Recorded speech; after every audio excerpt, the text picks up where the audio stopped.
नमस्कार, एक बार फिर से मैं आप सभी के सामने उपस्थित हूँ बेहद महत्वपूर्ण टॉपिक के साथ। और आज हम बात करने वाले हैं 8वें वेतन आयोग के बारे में कि क्या इसमें बदलाव किए गए हैं। इसी के साथ संस्कृति आईएएस इंग्लिश मीडियम फॉर्मेट में लॉन्च हो चुका है। बैच हाइब्रिड मोड पर प्रयागराज में चल रहा है, यानी कि आप लोग ऑफलाइन एंड ऑनलाइन दोनों ही क्लासेस ज्वाइन कर सकते हो। There is a free structure और फर्दर इन्फॉर्मेशन के लिए नंबर है, you can contact over there. Now come to the topic which is related to 8th pay commission कि भैया केंद्र सरकार के कर्मचारियों और जो पेंशनर्स हैं इनके बीच ये चिंता बनी हुई है कि यदि 31 दिसंबर 2025 से पहले हम रिटायर हो जाते हैं, ठीक है, तो क्या उन्हें 8वें वेतन आयोग के तहत बढ़ी हुई पेंशन का लाभ मिलेगा या नहीं मिलेगा। क्योंकि 31 दिसंबर 2025 तक का तो उनका रिटायरमेंट हो गया और ये तो 2026 में लागू हो रहा है।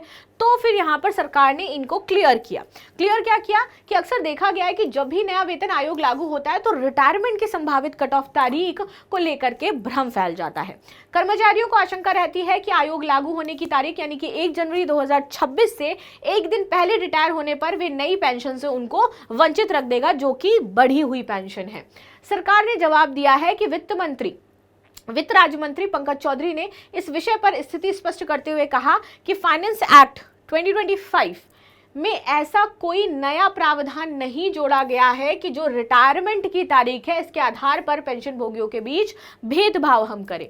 मौजूदा नियम के अनुसार जब भी नया वेतन आयोग लागू होगा उसका लाभ पहले से रिटायर पेंशनर्स को भी पेंशन रिवीजन के माध्यम से दे दिया जाएगा। यानी कि अब अगर एक दिन पहले रिटायर हो रहे हो, आधे घंटे पहले रिटायर हो रहे हो, 10 मिनट पहले भी रिटायर हो रहे हो तो कोई दिक्कत नहीं है, आपको बढ़ी हुई सैलरी ही मिलेगी।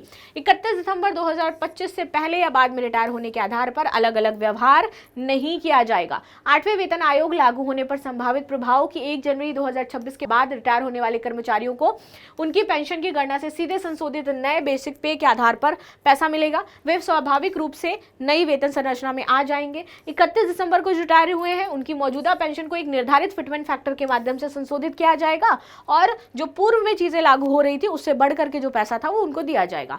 फिटमेंट फैक्टर तो एक मल्टीप्लायर टूल होता है जो केंद्र सरकार यूज करती है कैलकुलेट करने के लिए उनकी सैलरी कितनी बनेगी। पुराने वेतन में रिवाइज या बढ़ा हुआ वेतन कितना ज्यादा होगा बेसिक सैलरी में फिटमेंट फैक्टर गुना करके निकाला जाता है। 7वें वेतन आयोग में ये 2.57 तय किया गया था। नए वेतन में इसको अब कितना करा जाएगा ये सरकार अभी नहीं बता रही है, लेकिन यहाँ पर कहा जा रहा है कि शायद फिटमेंट फैक्टर आपका 3 रहने वाला है तो आपकी सैलरी 43% तक बढ़ जाएगी। तो 2026 में 8वें वेतन आयोग में फिटमेंट फैक्टर 3 रखा जाएगा। ठीक है, फिटमेंट फैक्टर का महत्व होता है कि सैलरी इंक्रीमेंट देखना, महंगाई के साथ बैलेंस करना और लाइफस्टाइल में सुधार करना। 8वां वेतन आयोग तो भैया नवंबर 2025 को सरकार ने मंजूरी दी, 1 जनवरी 2026 से प्रभावी हो गया था। महंगाई भत्ता 60% तक पहुंचने की उम्मीद है। 18,000 संभावित वृद्धि होने वाली है। न्यूनतम पेंशन जो है वो 20,500 हो जाएगी। वेतन और पेंशन में अपेक्षित 26,000 से ज्यादा का जो उछाल है वो देखने को मिलेगा। सरकारी मंजूरी 8वें वेतन आयोग को दी गई थी नवंबर 2025 में। जैसे मैंने आपको बताया 18 महीने का समय लग गया सिफारिशों को पूरा तैयार करने में। परंपरा के अनुसार यदि नियम लागू करने में देरी होती है तो 1 जनवरी 2026 से पूर्वव्यापी रूप से सरकारियों को जो बढ़ा हुआ पेंशन है वो दिया जाएगा। पहला आया था 1 जुलाई 1947, दूसरा आया 1 जुलाई 1959, इसके बाद 1 जनवरी 1973, 1 जनवरी 1986, 1 जनवरी 1996, छठा आता है 1 जनवरी 2006, सातवां आता है 1 जनवरी 2016, इसके बाद 8वां आता है 1 जनवरी 2026 में। आपका वेतन आयोग एक संवैधानिक निकाय होता है जो केंद्रीय कर्मचारियों के पेंशनों के वेतन, भत्तों और पेंशन की समीक्षा के लिए केंद्र सरकार बनाता है। उद्देश्य कर्मचारियों के वेतन ढांचे को आधुनिक परिस्थितियों, महंगाई और आर्थिक स्थिति के अनुसार अपडेट करना है। भारत में पहली वेतन आयोग 1946 में बनाई गई थी। अब तक 7 वेतन आयोग हमारी बन चुकी हैं, ये हमारी 8वीं हो जाती है।